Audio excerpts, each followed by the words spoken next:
sí, amigos, bienvenidos a una entrevista más con un invitadazo de lujo. El día de hoy nos encontramos en Aquí Entre Nos, con nada más y nada menos que... ¡Hole! ¿Cómo están? ¿Cómo les va, amigos? Soy Enrique Vázquez, psicólogo, estandopero, disfruto de los cafés calientes, del buen jazz y quiero representar a la belleza de mi estado. Y mi estado es la parálisis cerebral. ¿Cómo no? Con mucho gusto, aquí andamos. Eso, yo votaría por usted, señor Quique Vázquez. Tiene mi voto. Tiene mi voto. Sí, efectivamente, ya.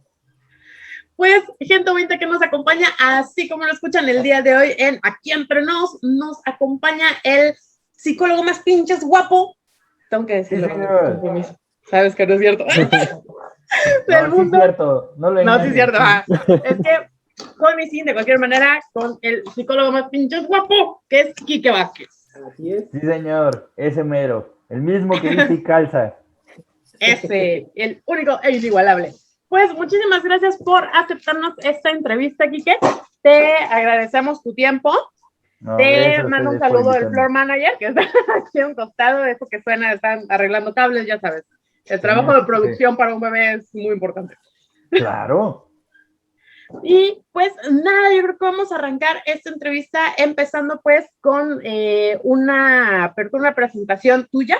Nos gustaría, antes de arrancar a bombardearte, y tú cómo te atreves y qué opinas, porque el comunismo nada cierto, que nos hables acerca de ti, qué ha pasado con Quique durante esta cuarentena. A ver, actualicémonos. ¿Qué has cuéntanos? ¿Qué ha pasado con Quique esta cuarentena? Muchas cosas. Se estacionaron los proyectos de comedia y de creatividad, pero ganó mucha fuerza el trabajo de psicólogo, entonces como que volví a conectar con esta profesión que tanto me gusta. Reconecté con la lectura, que era un hábito que tenía ya medio olvidado. Lo había intercambiado por la escritura, pero retomé la lectura justo para trabajar con mis consultantes. Estuve y estoy colaborando en muchos podcasts de muchos de mis amigos comediantes.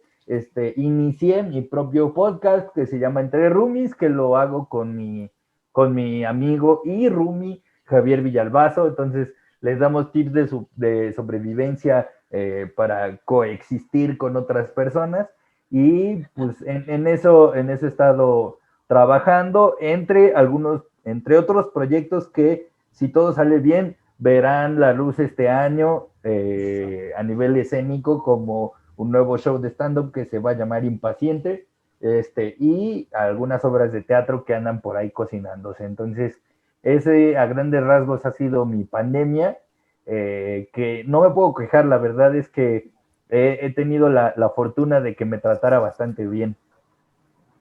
Suena una pandemia bastante productiva. Suena a un trabajo desde casa y comodidad. Sí, y panza, mucha panza. Mucha panza. Si te contamos, si te pasamos a báscula. Oye, pues qué bien, la verdad me da mucho gusto. ¿Dónde estaba ese podcast cuando lo necesitábamos hace unos 3 años?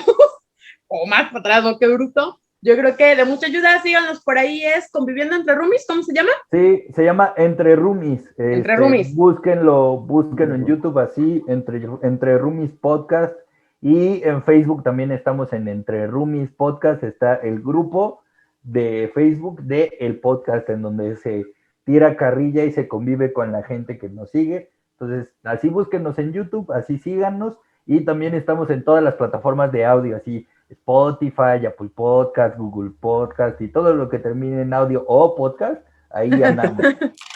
Sopas, bácalos, sigamos. Pues, entonces, ahora sí, arrancamos. Pues vamos a arrancar. Antes que nada, estuvimos pues haciendo nuestra tarea para evitar encontrar otra versión de cómo empezaste en el stand-up. Estamos ahí un videíto donde estabas ahí con un mezcalín. Entonces tomamos nota de algunos puntos que no... Ok. Ya para no caer en lo mismo, ¿no?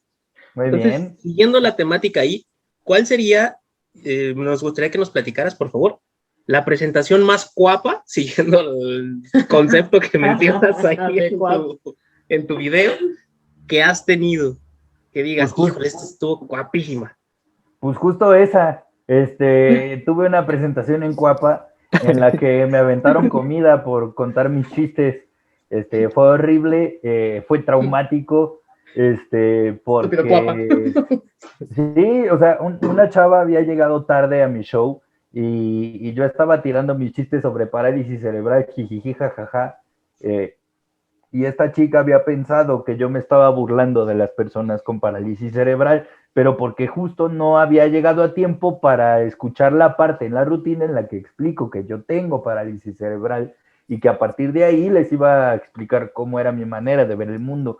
Entonces me empezó a aventar comida así porque ella no estaba de acuerdo con lo que yo estaba diciendo y pues claro que al principio traté de sortear la situación, pero pues no, yo llevaba cuando mucho así, unos 7, 8 meses haciendo stand-up, entonces por más que lo intentara, pues no tenía como herramientas suficientes para, o sea, ¿quién te prepara para decir, y en algún momento alguien te va a aventar comida? ¿No? O sea, no. Lleva tope. No, exactamente, no. No hay un libro manera. que diga. Exacto, no hay manera que tú te prepares para eso. Entonces, esa fue como mi peor presentación, o la que yo recuerdo como más tortuosa. Esa y una vez en que estuve en un bar en donde había pura gente española y no se rieron de ningún perro chiste, ni uno, estaban muertos por dentro. Y afortunadamente, o sea, yo también llevaba ya poquito tiempo de hacer stand-up, llevaba poquito más de un año, y igual no sabía cómo lidiar con que alguien no se riera. Más Entonces, con los españoles, o sea, hiciste un vallartazo ahí. sí, señor, hice un Vallarta, solo que a Vallarta sí le fue bien. Sí. A Vallarta sí la rifó, pero yo, sí, no, la padecí horrible. Entonces yo creo que son los dos shows en los que más la he sufrido. Mis dos peores shows creo que son esos. Qué estúpido guapa. Estúpido guapa. Estúpido y sensual guapa. Venga, Ali. Bueno, ahorita tocando este asunto de los shows malos, a lo mejor también va a sonar una pregunta ya muy, muy, muy gastada, muy usada, pero ¿Usted es el jefe de los mini supers? Sí. ¿En serio? Sí. ¿Usted? Así es. la considero como que necesaria, más ahora en estos días en los que ya todo es una interacción, pues por las vías sociales en la que todos parecemos odiarnos unos a los otros, pero ¿qué tan difícil es ahora armar una rutina de comedia en estos tiempos en los que pues ya la gente parece ofenderse más rápido y por menos cosas que antes? ¿Cómo vas tú armando tus rutinas o de plano no piensas en esto y dices, bueno, pues a mí no me importa y le voy a lanzar y que se ofenda quien se tenga que ofender? ¿O si hay un dejo en el que dices, bueno, a lo mejor sí tengo que pensarle? Yo la neta no, la neta ni me importa, porque todo, sí, la neta, porque la mayoría de la gente es muy ignorante con respecto a la discapacidad.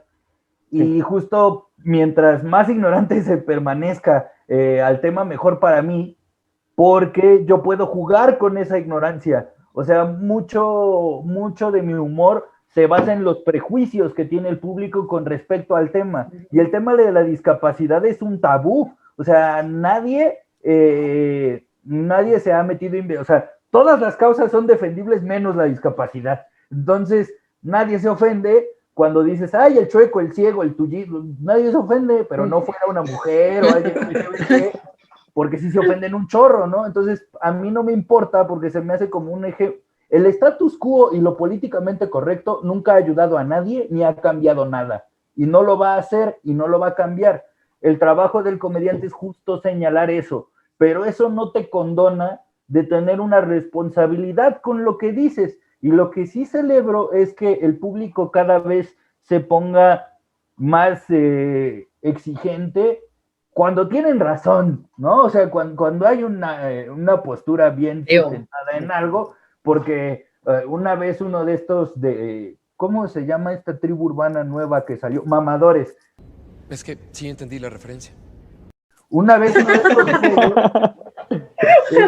uno de estos güeyes se levantó del público y me dijo, no puedes hacer esos chistes porque la gente con discapacidad también son como personas que merecen respeto. Ay, no quiero que le digan maricotas.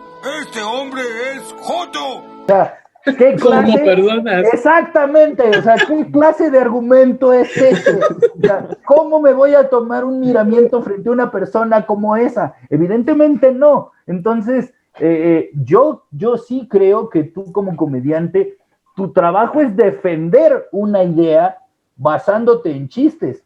Si tú eres un vil cuentachistes, pues allá tú, y allá las consecuencias que tú quieras llevar contando tu chiste. A diferencia de un cuentachistes, yo lo que intento hacer es defender una idea usando chistes. Entonces, mi idea o la idea que yo trato de transmitir con mi trabajo es que las personas con discapacidad hemos sido víctimas de discriminación de diferentes maneras y yo solo te las pongo en la cara. Si tú te ofendes de que mi tema de conversación es la discapacidad, habla más de tu prejuicio y de tu intolerancia hacia la realidad de la discapacidad que lo que yo pueda decir, porque a diferencia de muchos comediantes, yo no considero que haga burla o sorna de las condiciones de gente con diversidad funcional. Mi burla va más hacia cómo el prejuicio de la discapacidad sí funciona para una persona con discapacidad intelectual, pero no con Maradona, que hacen exactamente lo mismo, güey. Es hipócrita, ¿no? En eso se basa mi humor. Yo no digo, ay, que la gente pendeja, o ay, la gente tullida, no, pues cada quien su forma de humor y cada quien la manera de defender. Particularmente la mía es tener una idea al centro y construir humor alrededor de ella. Eso, ay, qué buena lección de comedia acabas de dejar para básicamente todos los que quieran arrancar, empezar, entrarle, o que ya están. Y mira, hago el comentario porque si en algún punto tuvimos la plática nosotros dos y yo la he tenido con otra gente que se dedicó a la comedia, en algún punto también me entró la curiosidad y yo también me metí a hacer comedia, ¿no? Y ahí, no, vamos a hacer comedia, y la intentamos, pues, ¿no? Yo dije, ya, hasta aquí, cambio de vida, hice otras cosas y hay gente que le siguió. Y que a la fecha yo veo que defienden, pero con un afán, el hacer lo que ellos llaman humor negro, que es atacar sin defender ningún punto, sin una postura y haciendo esta burla de decir, ay, es que los prietos, y yo tengo pues, derecho a decirlo porque yo lo soy. Y les tiro, y les tiro, y les tiro. Es un argumento baratísimo porque, o sea, yo veo a muchos comediantes pendejos y no los veo hablando de gente pendeja, ¿no? Exacto. Todos los que defienden así el humor negro, por ejemplo. O sea, la gente que defiende así el humor negro es gente que no tiene ni idea de lo que es humor negro y no tiene ni idea de lo que es escribir comedia, porque el humor negro no se basa, no es una forma de contar, es los temas que agarras para hacer humor y hay unos lineamientos bien marcados sobre cómo hacer humor negro sobre temas difíciles. Sí lo hay, o sea, hay una manera de tratamiento que usualmente la gente que utiliza sinónimo atacar, o sea, humor negro de atacar, pues no entiende, o no lo sabe, o no le importa. Como las tres, ¿no? Es que es muy delgada la línea entre humor negro y humor pendejo, ¿no? Porque el humor negro requiere de inteligencia y una exposición del tema de forma satírica, pero como lo mencionas anteriormente, argumentando algo.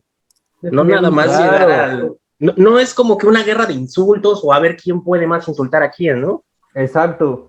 Hay una comediante que yo admiro mucho que se llama Raquel Aedo, que hizo una rutina hermosa sobre humor negro, pero la premisa es todos tenemos a esta persona buena y a esta persona mala dentro de nosotros. Uh-huh. Yo, Raquel, no me hago responsable de lo que pueda decir esta culera de acá, ¿no? Porque pues es horrible. Entonces, usando esa premisa de que todos tenemos algo bueno y algo malo, hace un chiste como, por un lado, de este lado, Martin Luther King quería que todos fuéramos iguales, pero Hitler también.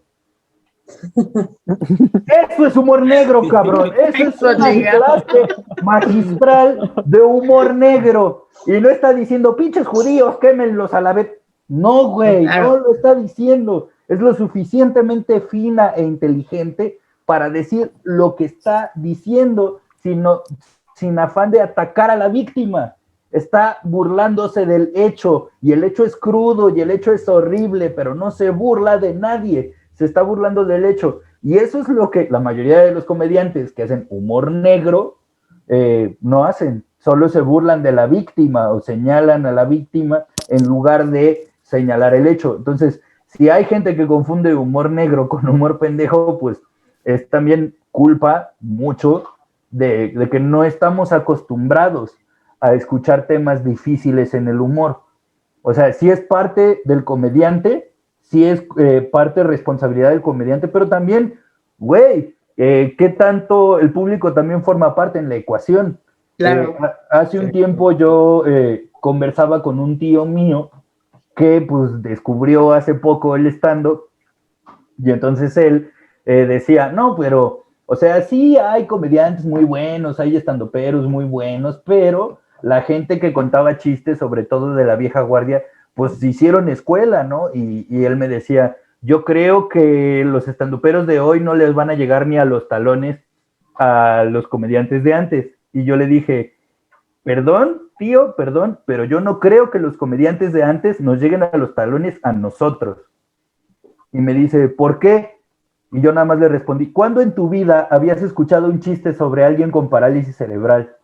Me dice, nunca. Exacto, porque los comediantes de antes no se arriesgaban a hablar de esos temas que eran difíciles o que eran tabú, simplemente los esquivaban y hacían chistes de lo de siempre, que además lo de siempre tampoco era inofensivo, güey, o sea, hablaban de misoginia, violencia intrafamiliar, homofobia, alcoholismo, drogadicción, o sea, pero esos temas eran lo socialmente permitidos y esos temas no son humor negro, ¿no? Humor negro es lo que no se vale contar. Entonces, ¿quién traza la línea de qué es humor negro y quién no? El público. Nosotros los comediantes somos reflejo de lo que ustedes como público aguantan o no aguantan dentro de un escenario.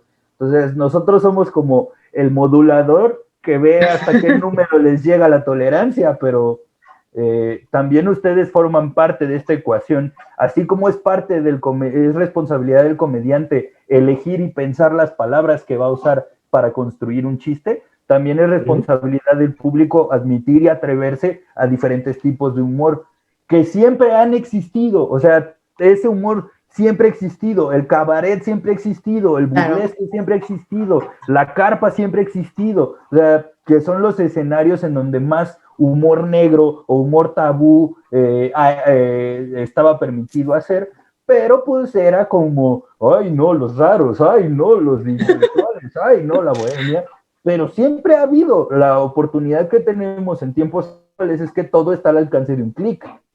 Y tenemos el acceso a escuchar básicamente la comedia que nosotros y nosotras estemos dispuestas a consumir. Ya no es lo que nos den, es lo que yo elija. Y esa es la parte de la ecuación que se nos olvida. Sí, que yo creo que a ambas partes, porque de pronto el público es como, ay, pues consumes y consumes lo mismo, a pesar de que tienes todo un mundo literalmente de alcance, de posibilidades, a un clic, y por el otro lado el comediante o la persona que está del otro lado ofreciendo algún contenido, que dice, no, esto, ¿no? Es, oye, pero puedes hacer más, experimentar, entrarle a otras cosas. Sí, pero no, esto es lo seguro, ¿no? Eso es lo que ya sé que la gente consume. La fórmula que ya está establecida. O sea, como mencionabas anteriormente, es verdad que ha habido algunos puntos de exposición del famoso humor negro, pero también hay que tomar algo en claro. También, lamentablemente, siempre ha existido la doble moral, que eso es algo que permea espantosamente. Esta situación que es como lo que la gente cree políticamente correcto o no, que muchas veces no tiene nada que ver con lo que realmente recomiendan, ¿no? Como por ejemplo, se les hace bien el hecho de juzgar a una persona de raíces indígenas porque habla mal el español, pero celebran al gringo, ¿no? Porque dijo, no sé, en mañana o algo. O sea, este tipo de situaciones también tienen mucho que ver. Lamentablemente, o a excepción de lo que nos puedas mencionar, ¿Tú qué opinas de esta idiosincrasia que tiene el mexicano de querer hacer sátira de todo, pero muchas veces no es una sátira, sino se basa más en únicamente ridiculizar sin ningún argumento?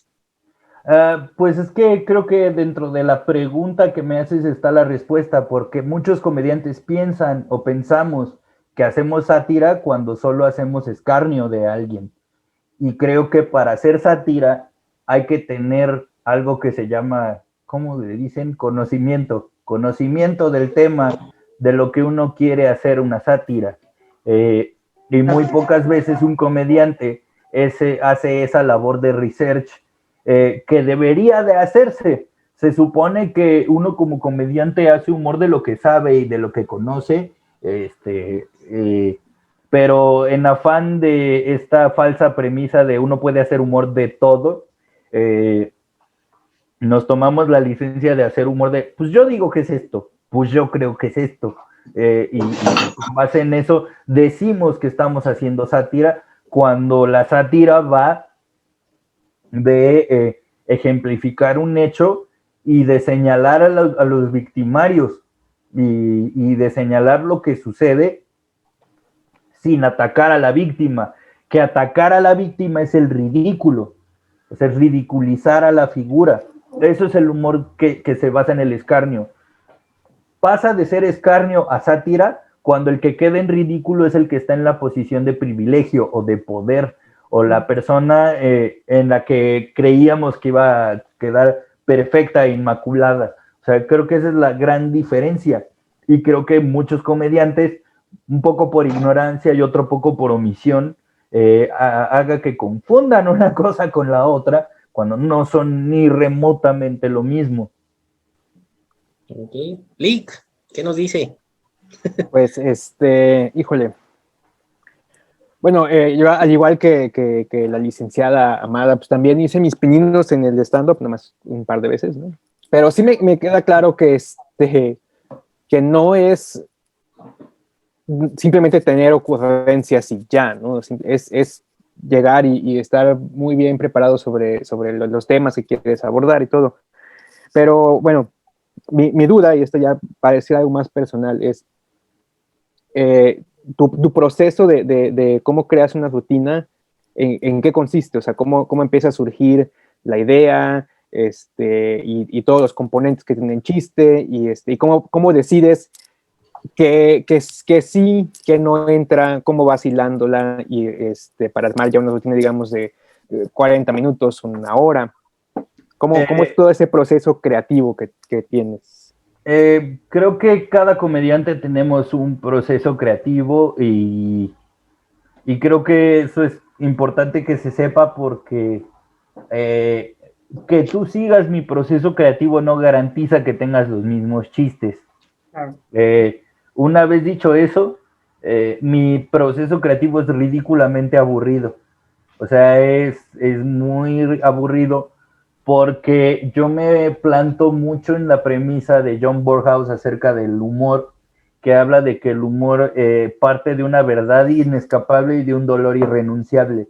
O sea, las cosas que nos hacen reír son las cosas de las que no podemos escapar, de tan ciertas que son, y que causan un malestar o una incomodidad o un dolor. Entonces yo primero me pregunto qué pienso acerca de este tema, y inserte el tema que tú quieras. El tema que yo más no domino, por obvias razones, es de la gente guapa, y el segundo tema que más domino es la discapacidad. Entonces, al ser los temas que más domino, es qué pienso acerca de los prejuicios de esto, cómo me han afectado los prejuicios de esto, y literalmente escribo un ensayo sobre qué me gusta, qué no me gusta, qué pienso y qué no pienso. Y me acabo de dar cuenta hace poco que uno de mis motores principales para hacer humor es lo que me indigna o lo que me enoja. Y escribo tal cual lo que me indigna y lo que me enoja, porque al momento de explicármelo, yo llego al absurdo y, pues, digo, estoy al menos frente a dos personas que intentaron sus pininos en el stand-up, saben que el absurdo es una tierra muy fértil para crear humor. Claro. Entonces yo lo único que hago, como porque siempre psicólogo, nunca psicólogo, es hacer notar el absurdo en las prácticas cotidianas. Entonces, tengo este que les dije había uno de estos güeyes que se llaman mamadores que me dijo, no puedes hacer un chiste porque ellos son como personas. Eso realmente me pasó y realmente me indignó, pero la manera de construir el enunciado es para que tú notes el absurdo en lo que dijo. O sea, en el momento te aseguro que muchísimas personas no se dieron cuenta de lo que este idiota dijo, pero la manera que yo usé para construir el enunciado te planta la premisa de cuál es o de quién es esta persona de la que estoy hablando. Entonces, cuando tú descubres el absurdo en lo que dice, es que te ríes. Pero ese absurdo parte de un enojo real o de una indignación real de, güey, yo he vivido toda mi vida un cuerpo con discapacidad y tú me quieres explicar a mí lo que es y lo que se vale de decir o no decir acerca de una discapacidad. ¿Qué te parece si tú y toda tu parentela agarraditos de las manos van y chingan a su madre, ¿no? Claro. Pero vamos, exactamente, pero justo yo no puedo hablar abiertamente de esta indignación sin ponerte un panorama en donde esta indignación haga notar el absurdo. Porque cuando hago notar el absurdo, tú eres parte de mi equipo. Entonces yo ya no estoy insultando a un idiota, estás en mi equipo de sí que pendejo tú. Y eso es lo que cambia esa es la diferencia entre un humor pendejo y el humor negro. Porque el humor negro utiliza el recurso de la inteligencia, y en este caso el absurdo, para enmarcar un fenómeno. No es lo mismo que yo diga, este pinche pendejo de la Condesa, a decir, nació una nueva tribu urbana que se llaman mamadores, ¿no? Entonces ahí no me estoy dirigiendo a nadie en particular y estoy hablando de una práctica que hacen los mamadores, que es ofenderse de cosas que no entienden. Entonces, una vez que te planto esa premisa, cuando hago notar el absurdo, ya es inofensivo en el sentido de no estoy atacando a nadie, estoy atacando una práctica que es ofenderte de cosas que no entiendes. Y eso puede ser catalogado de humor negro dependiendo de tu umbral de tolerancia. Porque para ti puede parecer inadvertido y para mí pues puede ser lo más contestatario y lo más irreverente que puedo lograr escribir con mi pluma, ¿no? Pero ya depende más del público determinar eso. Entonces mi proceso creativo empieza súper aburrido porque me pongo frente a mí mismo lo que pienso sobre un tema, lo que siento sobre un tema, y ya que tengo una postura clara y definida acerca de eso, es que empiezo dirían mis profesores de stand-up, un saludo al señor Gustavo Proal y a la señora Gloria Rodríguez, dirían, los pasas por las herramientas de la comedia. Esta explicación quedaría chida en una regla de 3. Esto quedaría con una vuelta de tuerca. Esto quedaría chido con una vuelta de tuerca con sorpresa. Esto quedaría chido en una falsa explicación.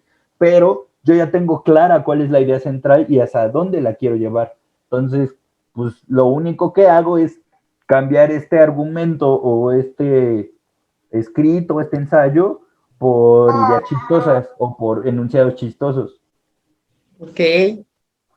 Clases de stand-up con Quique Vázquez, aquí en Reno, en el Parole, para que vayan y tomen nota a los que faltan. Oye, Quique, pues, aparte de esta lección magistral que acabas de dar acerca de el humor negro y que ya se dejan ser pendejos, y se tiene que decir así con todas las letras para ver si lo captan mejor, además de hacer comedia, pues, también eres psicólogo. Sí, nos platicabas en tu presentación, el psicólogo más pinche guapo, y según tengo entendido, y si mi memoria no me falla, también vi que habías hecho en algún punto trabajo de psicología forense. ¿Es esto correcto? Sí, estudié un rato psicología forense, sí. Oye, ¿sabes qué? Me encantaría saber si dentro de esta práctica, de este estudio que tuviste, algún caso que tú hayas dicho, ya dejando de lado lo de comedia, o sea, ya como psicólogo, un caso que tú hayas dicho, ay, hijo de la chingada, esto sí está cabrón. Sí, sí, o sea, desgraciadamente me gustaría tener alguna anécdota en psicología forense, pero desgraciadamente no. Una de las razones por las cuales me salí de la psicología forense era que tenías que ser más abogado que psicólogo. Entonces dije, ¿eso qué? Así que chiste, ¿no? Entonces, pues ya me especialicé como en la rama clínica y estudié el posgrado en terapia familiar. Y recuerdo que en uno de los casos que tuve, fue de una persona que había sido víctima de abuso sexual. Pero así, en la primera sesión me la soltó sin susto, así, ¿cómo ve, doctor? ¡Pum! Y obviamente recibir eso de primera impresión sí fue como, madres, ¿y ahora qué hago, güey? ¿Ahora qué digo? Ya valió más, o sea, el trabajo terapéutico estaba más enfocado en que yo no perdiera los estribos y escuchar atentamente lo que tenía de frente o a la persona que tenía de frente, que en proponer un tratamiento o en qué conversación sería útil tener, porque, ¿cómo te diré? Una cosa es lo que ves en los libros y otra cosa lo que pasa teniendo a la persona enfrente. Entonces, por más preparado que yo hubiera podido estar en temas de cómo manejar la violencia y así, nada te prepara al impacto de tener a una persona a escasos metro y medio de ti, hablándote de eso. Entonces sí es como su puta madre, o sea, sí es muy impactante. Afortunadamente tuve la fortuna de tener a una consultante con muchos recursos, y que estaba muy dispuesta a conversar y que hizo toda la diferencia, pero sí recuerdo que ese caso de primeras sí fue un quióbole, pero afortunadamente creo que todo salió bien. Menos mal. Sí, pues es que sí es una situación más compleja. Por lo que recordamos que vimos en esta entrevista anterior que te hicieron, mencionabas algo de que trabajabas con perfiladores. Sí, llegué a trabajar con perfiladores y llegué a trabajar como perito experto en temas de psicología, sobre todo para manejar temas de personas con discapacidad intelectual y o psicosocial que estaban en un proceso judicial o algo así. Entonces necesitaban como la opinión de un experto, así como en el precio de la historia de déjame llamar a un experto, yo era ese experto que llamaban para determinar algunas cuestiones con respecto a la psicología y a las personas con diversidad funcional, psicosocial o cognitiva. Y pues sí, o sea, trabajaba en ese sentido. Con perfiladores llegué a trabajar, pero un par de veces cuando estaba en este rollo de la psicología forense, que fueron el par de ocasiones que me hicieron decir, igual y sí lo sigo intentando, y pues la verdad es que perdí mucho la paciencia y perdí mucho la esperanza cuando vi que tenías que saberte mejor las leyes que los manuales y que trabajo de campo así chido, pues no, o sea, la verdad es que dije, prefiero usar mis superpoderes en otra área. Estúpido, sí está ahí, me engañó, güey. Dentro de este punto, me imagino que has tenido algún acercamiento sobre todas las cuestiones de asesinos seriales que ha habido en México. Sí. Tomando en cuenta tu gusto y tu conocimiento del stand-up y de la psicología, ¿cuál de estos tristes asesinos célebres crees que hubiera sido mejor stand-upero hoy en día? ¿Y por qué?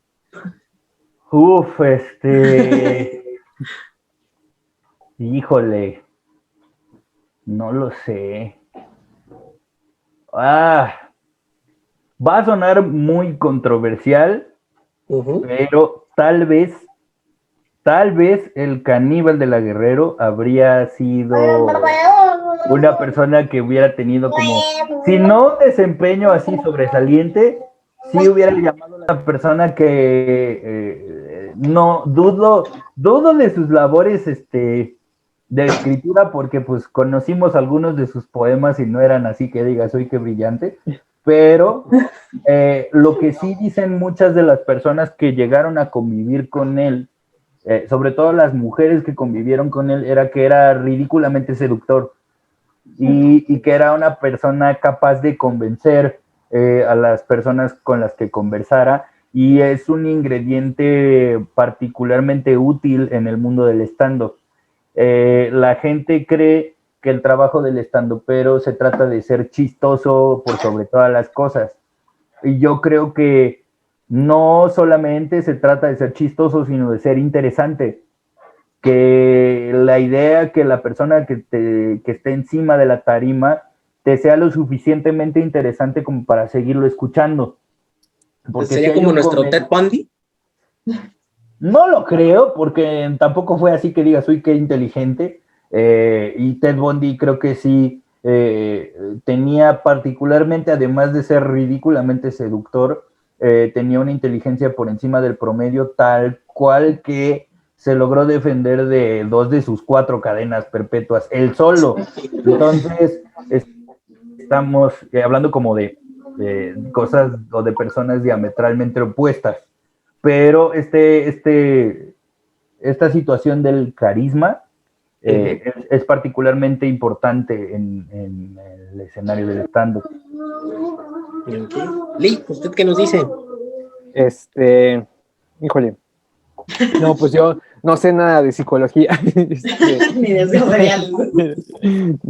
No, bueno, asesinos seriales tengo ahí una vaga idea, pero no mucho.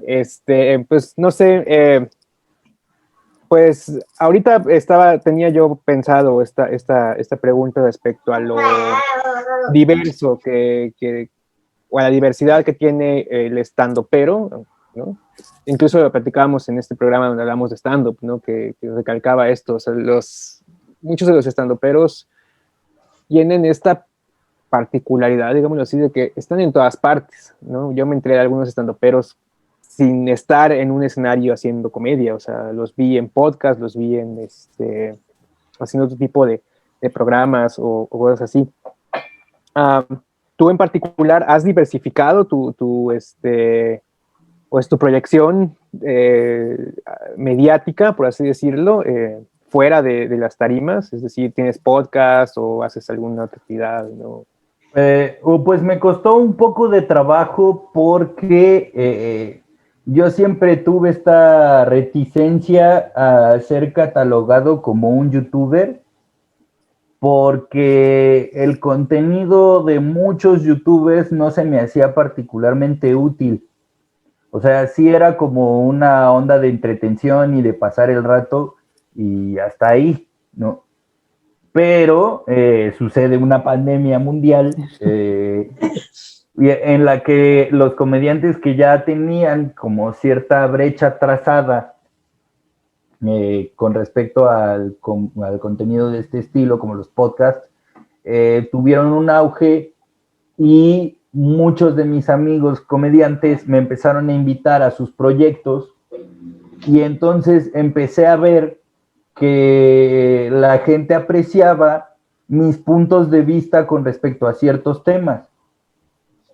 Más allá de que fuera comediante o de que fuera estandopero, empecé a apreciar eso. Que el mismo público me decía, es que esto está interesante, es que este güey está diciendo esto y no esperaba escucharlo aquí, está bien chido.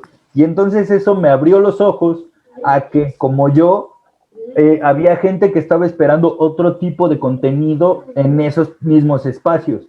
Y eso me animó a tener ahorita un podcast que se llama Entre Roomies y me está animando también a tener otro tipo de contenidos, sobre todo, y le echo la culpa bastante a la pandemia. Y dentro de este contenido, por ahí vimos que también eres algo gamer, algo aficionado a los videojuegos. Sí. ¿Qué tan probable sería ver pronto a Quique Vázquez en un en vivo, en un streaming, platicando de comedia mientras está jugando? ¿Cuáles son los juegos que más te gustan?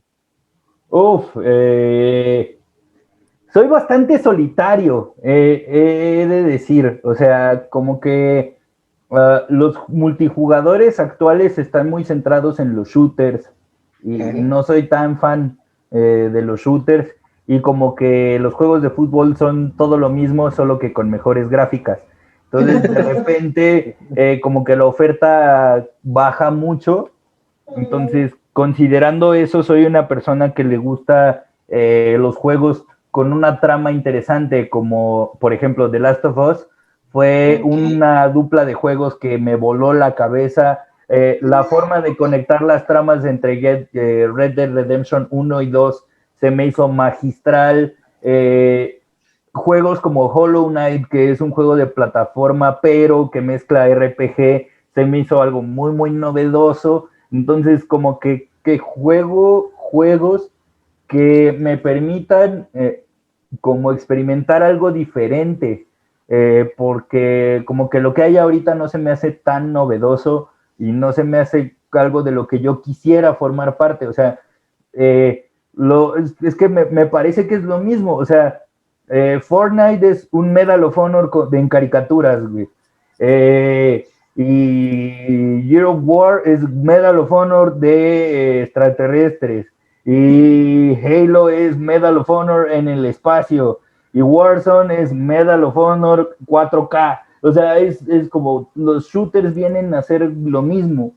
Entonces, la oferta de hoy, en ese sentido, en el estricto sentido de multijugador, se me hace que se ha empobrecido y creo que es lo que a mí más me gustaba jugar, porque yo jugaba mucho Nintendo 64, en donde se armaban las retas entre 4 compas.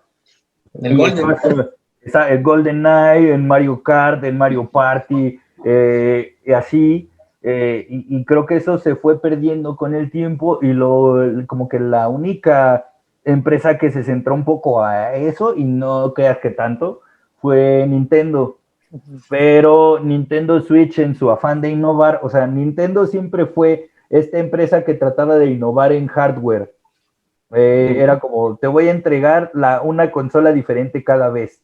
Y PlayStation y Xbox se centraron más en yo soy una consola en donde vas a jugar videojuegos y mi oferta se va a distinguir entre la oferta de juegos que tenga para darte y la calidad y la jugabilidad que te ofrece mi consola, y párale de contar.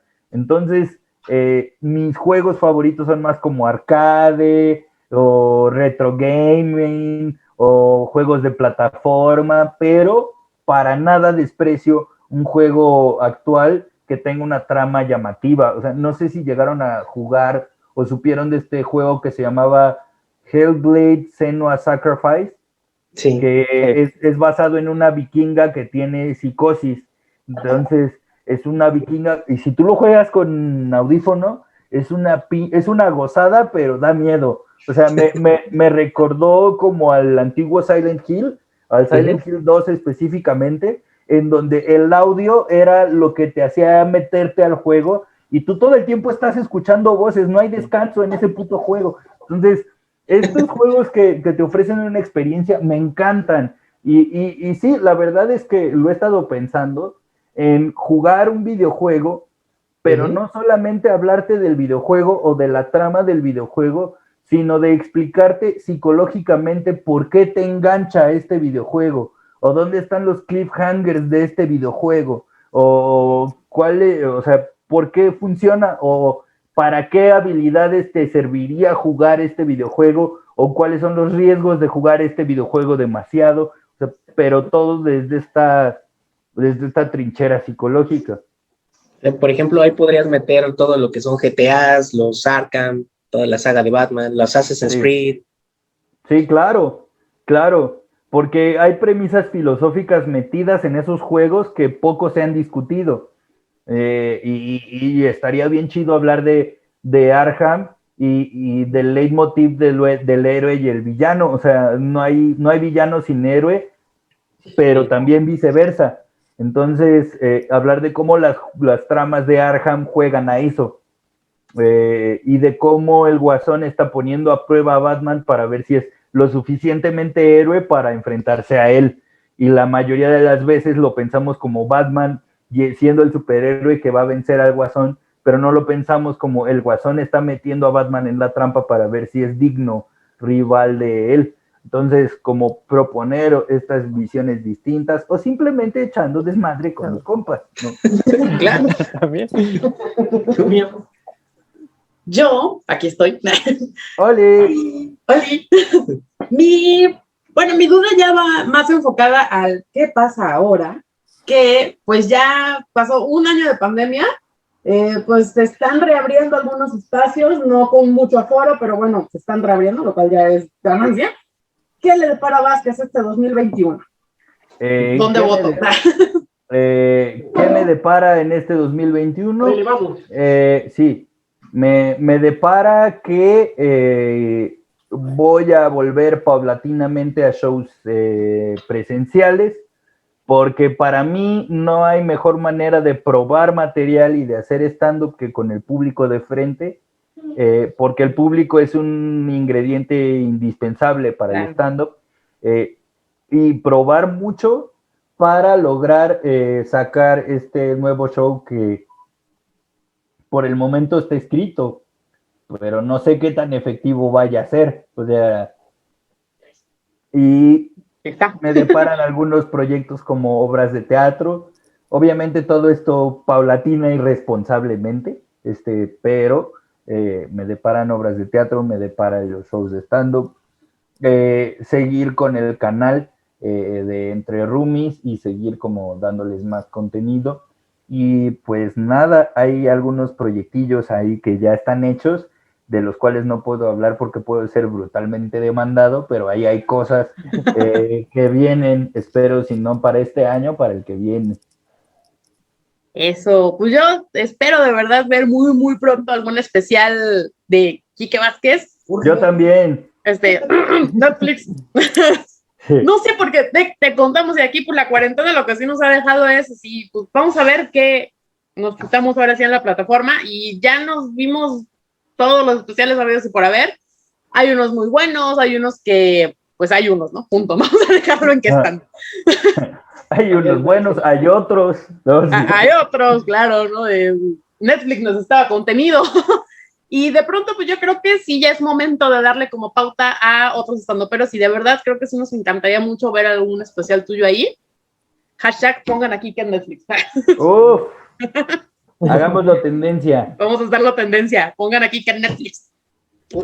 Urge. Y pues bueno, lejos de eso, que ya más adelante nos hagas igual el favor pues de contarnos qué onda con esta faceta del teatro, que también suena bastante interesante y es otra rama, ¿no?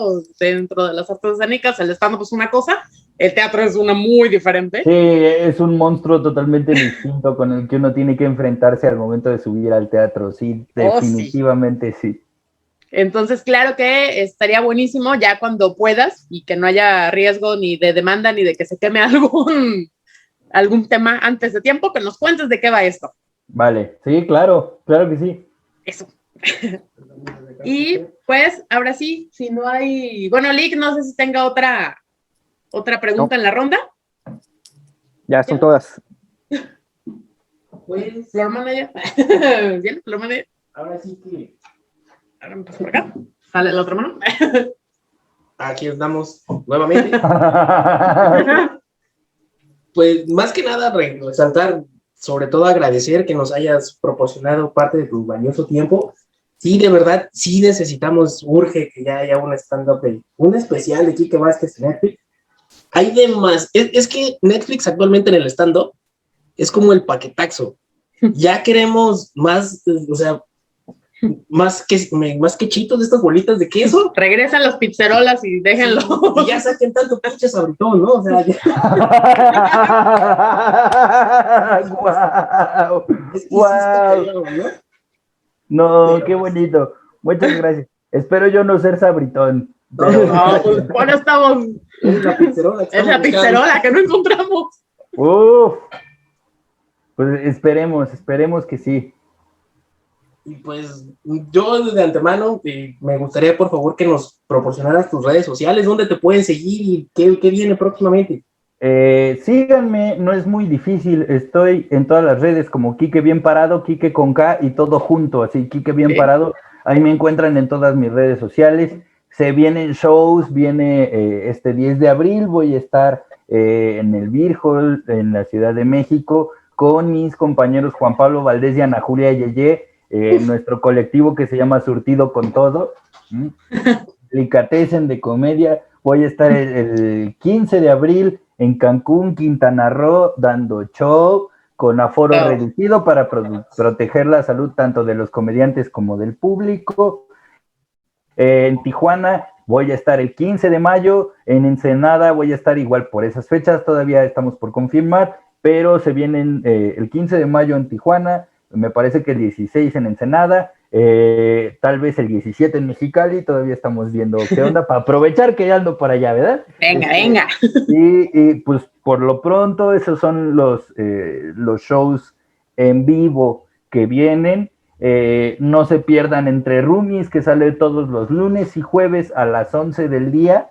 Es un podcast chiquito, entretenido, media hora, en lo que lavan sus trastes, en lo que trapean, pueden echarse sin ningún problema un capitulito de Entre Roomies. Y pues síganme en todas las redes, porque los martes en Instagram tengo mi dinámica de los martes de Valer Madre, en donde todo mundo comparte sus anécdotas de cuando valió madre, ¿no? Para que vean que todos estamos juntos en esto. Y los jueves, los jueves de preguntas, de si tú tienes una pregunta que hacer y no hay nadie que te la responda, pues házmela a mí. Igual y yo también te ignoro, pero de menos ya pudiste hacer tu pregunta, ¿no? No, los jueves de preguntas procuro responder las preguntas que me lanzan, entonces ahí entérense en mi Twitter, en mi Facebook, en mi Instagram, ahí está todo. Eso. Bueno, pues, Quique, te agradecemos muchísimo este tiempo que nos has dado y pues nosotros también les agradecemos a todas las personas que nos ven en esta entrevista con Quique Vázquez, @Quique Bien Parado a través de AX Multimedios. Les dejamos rápidamente en nuestras redes sociales, van a aparecer las de Quique y las de nosotros en algún lado del video o en la descripción, ahí van a aparecer. Mi nombre es Amada Rivera, mejor conocida como La Cafetóloga, me acompañé de Kenderlast, de Kenderlast también en todas las redes sociales, y del otro lado de la pantalla tenemos al Lick. Aquí el licenciado viejo lesbiano, ya saben, para todas sus inquietudes respecto al Funko y a los coleccionables, pues estamos ahí en Facebook como Yari Collections y en Instagram como @Yari_Collections, y ahí y pues ahí estamos. Va a llegar a más Bebé Yoda. Bebé Yoda. Venga, pues sin más, nos vemos en la próxima entrevista de Aquí Entre Nos. Síganos en las redes también como @AquíEntreNosMX y nos vemos en el siguiente capítulo, /entrevista. Así es. Gracias a todos. Cámara.